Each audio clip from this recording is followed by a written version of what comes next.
Yo-yo TV. మనం present ఇప్పుడు ఇచ్చాపురంలో ఉన్నాం. ఇక్కడ రాజకీయ ప్రలోభాలు ఎలక్షన్స్ వస్తున్నాయి కదా, ఈసారి రాజకీయ ప్రలోభాలు ఎలా ఉన్నాయి, ఈసారి ఇక్కడ అడిగే కొన్ని మంది ఇచ్చాపురం ప్రజలు ఉన్నారు, వాళ్ళని అడిగి కొన్ని విషయాలు తెలుసుకునే ప్రయత్నం చేద్దాం. సార్ నమస్తే అండి. నమస్తే అండి. మీ పేరండి? నా పేరు డి జగన్నాయకులు, అడ్వకేట్ సోంపేట అండి. సోంపేట సోంపేట ఇచ్చాపురం నియోజకవర్గం కాన్స్టిట్యున్సీ.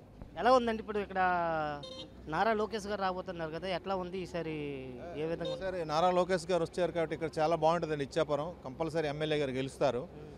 ఇక్కడ మంచి గత వచ్చిన మెజారిటీ కంటే ఇప్పుడు అంతకంటే ఎక్కువ మెజారిటీ గెలుస్తారండి. ఇదే కాదు, త్రూఅవుట్ స్టేట్ కూడా బాగుంటుంది.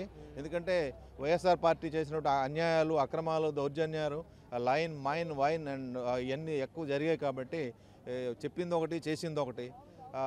మద్యపాన నిషేధం పూర్తిగా నిషేధిస్తామని చెప్పారు. ఎంతవరకు మద్యపానం ఎక్కువ వాళ్ళు అమ్మించి లేనిపోయిన ఏవో బ్రాండ్లు ఎవరికి తెలియవు. తాగిన వాళ్ళు తెలిస్తే మాకు తాగిన అలవాటు లేదు కదా, బ్రాండ్ల పేర్లు కూడా మాకు తెలియదు. వాటితో యాక్చువల్గా ప్రతిదీ కూడా ఆన్లైన్లో పేమెంట్ ఉంటుంది. బట్ దీంట్లో ఈ వైన్ అనేది ఓన్లీ క్యాష్ పేమెంట్లో జరుగుతుంది. అంటే ఈ అమౌంట్ అంతా వాళ్ళ వైఎస్ఆర్సీపీ తాడేపల్లి ప్యాలెస్కి వెళ్తుంది. ఇది అందరికీ తెలిసిందే, అన్ని పార్టీలు తెలిసిందే, వాళ్ళ కార్యకర్తలు కూడా తెలుసు. ఈ వైఎస్ఆర్సీపీ చేసినటువంటి అన్యాయాలు, అక్రమాలు అందరికీ తెలుసు. బట్ ఎవరు కూడా వాళ్ళ స్వలాభం కోసము, ప్రజల కోసం కాదు, వాళ్ళ స్వలాభం కోసం ఏం చెప్పలేకపోతున్నారు. ఎందుకంటే వాళ్ళకి వస్తున్నాయి కదా సొమ్ములు. ఇప్పుడు చూసుకుంటే జగన్మోహన్ రెడ్డి ఇచ్చిన గ్యారంటీలన్నీ నెరవేర్చాము, తర్వాత ప్రజలకు అందరికీ అందుబాటులోకి అందించామని అన్నారు కదా, మరి ఆ గ్యారంటీలు ఏంటి కావాలండి? పైసలు ఇస్తే అందరికీ ఓట్లు వేస్తారు. అది ఓన్లీ ఫర్ ఇచ్చిన గ్యారంటీలు ఓన్లీ ఓటు బ్యాంకింగ్ రాజకీయాలు తప్ప స్టేట్లో ఏ డెవలప్మెంట్ చేశారు? ఇప్పుడు మనకి కావాల్సింది అమరావతి స్టేట్ క్యాపిటల్ అప్పుడు అనుకున్నారు. అతను 26,000 ఎకరాలు కావాలని చంద్రబాబు నాయుడు 32,000 ఎకరాలు పెట్టారు. ఏది ఆ క్యాపిటల్ కట్టారా? వదిలేశారు. అక్కడ పోలవరం ఒక నేషనల్ ప్రాజెక్టు, దానివల్ల ఎన్ని వేల ఎకరాలకి అది నీరందించే ప్రాజెక్టు, అది పాడు చేసినారు. తర్వాతను ఇప్పుడు కొత్తగా ల్యాండ్ టైటిలింగ్ యాక్ట్ అని ఒకటి తెచ్చారు.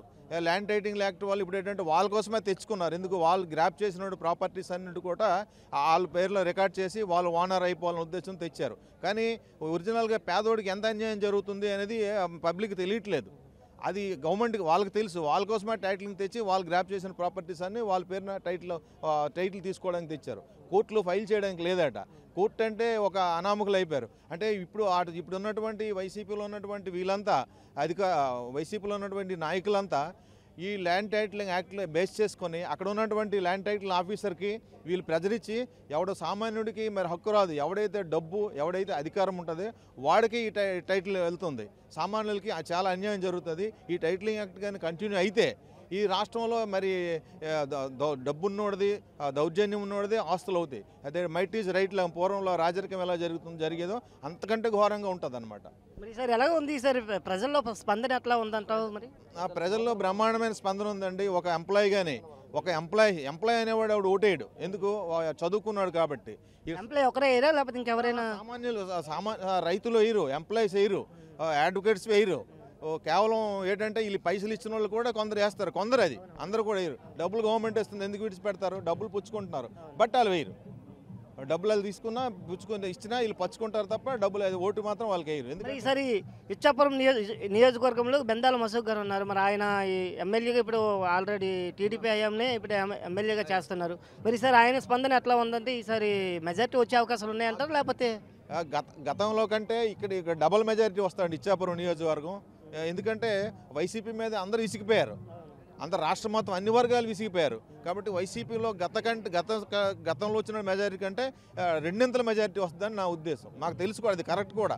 ఇప్పుడు అందరూ కూడా వైసీపీ వాళ్ళే చెప్తున్నారు ఈసారి బెందాల మసూక్కి అంతకంటే ఎక్కువ మెజారిటీతో గెలుస్తారు. మరి వైసీపీ వాళ్ళు కూడా అంటున్నారు కదా, వై నాట్ 175 అంటున్నారు కదా, మరి అది ఎంతవరకు కరెక్ట్ అంటారు? వై నాట్ 75 కదండి, అతను నాట్ 75 కూడా ఉండదు వాళ్ళకి. నాట్ 75, 175 కాదు, నాట్ 75 కూడా ఉండదు. అంటే 75 సీట్లు కూడా వాళ్ళకి రావు. మరి ఈ 5 ఏళ్లలో ఇప్పుడు వైసీపీ వాళ్ళు కూడా ఇక్కడ ఎటువంటి డెవలప్మెంట్ ఏం చేయలేదా ఇచ్చాపురం నియోజకవర్గంలో? అసలు రాష్ట్రం మొత్తమే డెవలప్మెంట్ లేదండి, ఇచ్చాపురంకి ఏం డెవలప్మెంట్ చేస్తారు? ఎక్కడ చెప్పారు? ఏది ఎక్కడ బ్రిడ్జ్ కట్టారా? ఎక్కడ మంచి రోడ్లు వేసారా?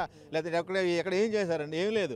ఆ పాత గోడలకి సున్నాలు వేసుకున్నారు, వాళ్ళతో వైసీపీ రంగులు వేసుకున్నారు తప్ప ఎక్కడికి చేసిన కార్యక్రమాలు ఏట్లేవు.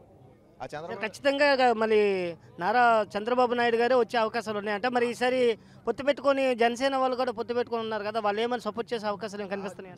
జనసేన 100%, 200% సపోర్ట్ చేస్తారండి. అసలు ఈ రాష్ట్రానికి చంద్రబాబు నాయుడు లేకపోతే మరి ఎవరు లేరండి, నాయకుడే లేరండి. గతసారి ఈ ఆంధ్ర రాష్ట్ర ప్రజలు మోసపోయారండి. ఎందుకు అది ఏదో చెప్తే చేసేస్తాడని, ఎందుకు రాజశేఖర రెడ్డి బిడ్డ కదని ఒక ఛాన్స్ అంటే ఏదో చేశారు. అది కూడా ఆ నరేంద్ర మోడీ గారు చేసినటువంటి జిమ్మికులు ఇతను చీఫ్ మినిస్టర్ అయ్యాడు తప్ప యాక్చువల్గా ఇక్కడ ఆంధ్ర రాష్ట్ర ప్రజలు ఆడికి ఇవ్వరు.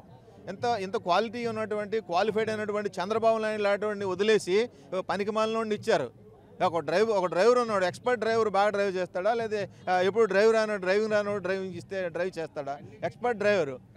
సరే, ఓకే సార్, మీరు చెప్పండి సార్, ఎలా ఉంది ఇప్పుడు ఉన్న ఈ ఇచ్చాపురం నియోజకవర్గంలో అభివృద్ధి పరంగా చూసుకున్నా ఇప్పుడు వైసీపీ పార్టీ 5 ఏళ్లలో అభివృద్ధి ఏమైనా చేయలేదంటారా? మరి 5 ఏళ్ల పాలనలో సర్పంచుల నుండి, ఎంపీటీసీల నుండి, అలాగే మరి ఉన్నటువంటి జిల్లా పరిషత్తుల నుండి తప్ప, జిల్లా పరిషత్ చైర్మన్ తప్ప ఈ యొక్క సోంపేట మండలంలో తిరిగి ఇంటింటికి తిరిగారే తప్ప కానీ చేసే పని రూపాయి కూడా ఎక్కడ కూడా ఇవ్వడం లేదు, జరుగుతూ ఉంటుంది.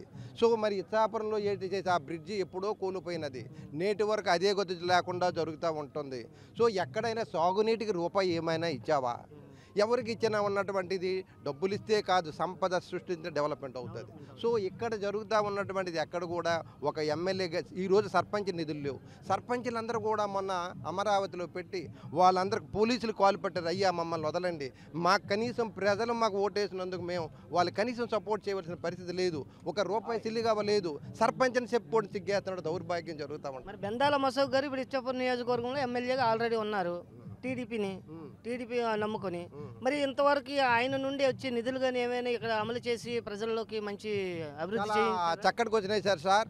ఇక్కడ ఎమ్మెల్యేలు కానీ, మినిస్టర్లు కానీ, సర్పంచులు కానీ రూపాయి లేదు, ఎక్సెప్ట్ వాలంటీర్లు తప్ప. వాలంటీర్లకు ఇచ్చేవాడు చేయించుకుంటున్నాడే తప్ప కానీ ఒక ఎమ్మెల్యే కూడా నిధులు వచ్చి ఈరోజు ఎక్కడ ఆంధ్ర రాష్ట్రంలో చూస్తుంటే చరిత్రలో ఎక్కడ చూసుకున్నా ఒక రూపాయి వచ్చి ఏ రోజు ఎక్కడ కూడా ఇచ్చి నేను ఈ పని చేస్తానని చెప్పి ఎక్కడా కూడా లేదు, జరుగుతూ ఉంటుంది. ఇప్పుడు ఎలక్షన్లు ఎప్పుడైతే ముందు వచ్చిన తర్వాత హెల్త్ కార్డులు తెస్తా ఉన్నారు, ప్రజలకు మబ్బి పెట్టమంటారు సార్. కాబట్టి ఒక్క నిధి కూడా ఇవ్వలేదు, ఎక్సెప్ట్ మనకు ఉన్నటువంటి ఎంపీగా తెచ్చే నిధులతో ఈవేళ ప్రతి గ్రామానికి 5 లక్షలు ఇస్తే ఈరోజు మేము డెవలప్ చేయడానికనే జరుగుతూ ఉంటుంది. సో దాన్ని బట్టి ఏంటంటే చెప్పుకోవడం సిగ్గేస్తూ ఉంటుంది. అధికారం వాళ్ళకే లేకపోతే ప్రతిపక్షం మాకెలిగిస్తారయ్యా. సో కరెక్టే, కానీ ఇప్పుడు ఏంటంటే ఇప్పుడు నారా లోకేష్ గారు ఇప్పుడు వస్తున్నారు కదా, ఈసారి ఎట్లా ఉంది? ఈసారి నారా లోకేష్ గారు ఆయన అభివృద్ధి ఎలాగ ఉంటుంది అనుకుంటున్నారు? నారా లోకేష్ గారు ఈరోజు చేస్తున్నటువంటి ముందు యువత మీదే ప్రాధాన్యం ఇవ్వడం అనేది జరుగుతూ ఉంటుంది. ఈరోజు యువతకు ఉద్యోగాలు లేక అనేక ఆత్మహత్య చేసుకున్న పరిస్థితుల్లో ఈరోజు 20 లక్షల ఉద్యోగాలు మీకు రాబోయే దాన్ని మీకు కల్పిస్తామని స్వయంగా జరుగుతూ ఉంటుంది. అయ్యా అమరావతి లేదు, రాజధాని లేదు, ఒక కంపెనీ కూడా రాలే, మరి ఇవందరూ వెళ్ళిపోతే మరి ఉద్యోగ అవకాశం కల్పించడానికి యువతకు ఫస్ట్ ప్రయారిటీ ఇస్తున్నటువంటి మన యువగలమైనటువంటి లోకేష్లో భాగంగా జరుగుతూ ఉందని చెప్పడం జరుగుతూ ఉంటుంది. అలాగే యువతకి నిరుద్యోగ భృతి ఇస్తూ ఉన్నాం. ప్రతి ఒక్కడు కూడా నీకు ఉద్యోగం లేదు, నీకు 3,000 రూపాయలు నీకు ప్రతి ఒక్క యువకుడు చదువుకున్నటువంటి వచ్చి అప్ టు స్టిల్ ఉద్యోగం ఇవ్వడం వచ్చినంత వరకు. అండ్ మళ్ళీ వాడికి అంటే ఒక టెక్నికల్గా ఏదైనా చేస్తే జరుగుతూ ఉంటుంది. యువతకి ఉద్యోగం ఇవ్వాలి, భావితరాలకు ఆ తల్లిదండ్రులు ఇక్కడ ఏం సర్వీస్ చేయడం జరుగుతూ ఉంటుంది. కాబట్టి యువతకి ఈ షుడ్ ప్రయారిటీ యూత్. కాబట్టి ఎలా ఉంది ఈసారి స్పందన, ఎలా ఉంది ఈసారి నారా లోకేష్ గారు? ఇప్పుడు కాంగ్రెస్ జనసేన పొత్తుతో కలిపి ఇప్పుడు టీడీపీ వస్తుంది కదా, ఈసారి ఎలా ఉంది స్పందన? ఉంది ఈసారి వచ్చే అవకాశం? ఒక చెయ్యికి మరొక చెయ్యి కలిసింది. అలాగే మాకు ఏదైతే మేము ఫైట్ చేస్తూ ఉన్నామో గతంలో మా ఓట్లు అయితే ఏనాడే చీలిపోయేవి, ఈరోజు మనకు కూడా కలిసినటువంటి పవన్ కళ్యాణ్ కూడా గ్లాస్ అనే భాగంగా మాకు ఏదైతే ఉన్నటువంటి మా చక్రాన్ని త్రాగడానికి నీరు కూడా ఇచ్చే విధంగా మాలో సగభాగంగా కూడా ప్రయత్నం జరుగుతూ ఉంటుంది. ప్రతి ఒక్క యువత కూడా మాకు సపోర్ట్ చేయడం సిద్ధంగా ఉన్నట్టు జరుగుతూ ఉంటుంది. మా అజనాయత మాటే వింటారు కాబట్టి అది ఖచ్చితంగా యువతని సపోర్ట్ చేస్తుంది. ఆ యువత అనేది మాకు జనసేన నుండి టీడీపీ కలుస్తూ ఉంటుంది. సో దాన్ని బట్టి యాజ్ సచ్ మేము సక్సీడ్ ఖచ్చితంగా మేము అనుకున్నటువంటి మెజార్టీ కూడా ఖచ్చితంగా రావడం జరుగుతూ ఉంటుంది. ఏనాడు 170 సీట్లు అయితే వస్తాను వైనాట్ అని చెప్తా ఉన్నారే, వాళ్ళు పార్టీలకి రెచ్చగొట్టి మీరందరూ రెచ్చగొడతా ఉన్నారు. అంటే నీకు ఏది లేదంటే ఎవడు పనిచేయడం లేదు జరుగుతూ ఉంటుంది. సో అందుకనేది 175 అనేది ఎక్కడా లేదు, ఖచ్చితంగా మేము మెజార్టీ చేసి గెలిపిస్తామని చెప్పడం జరుగుతూ ఉంటుంది. అది రైట్.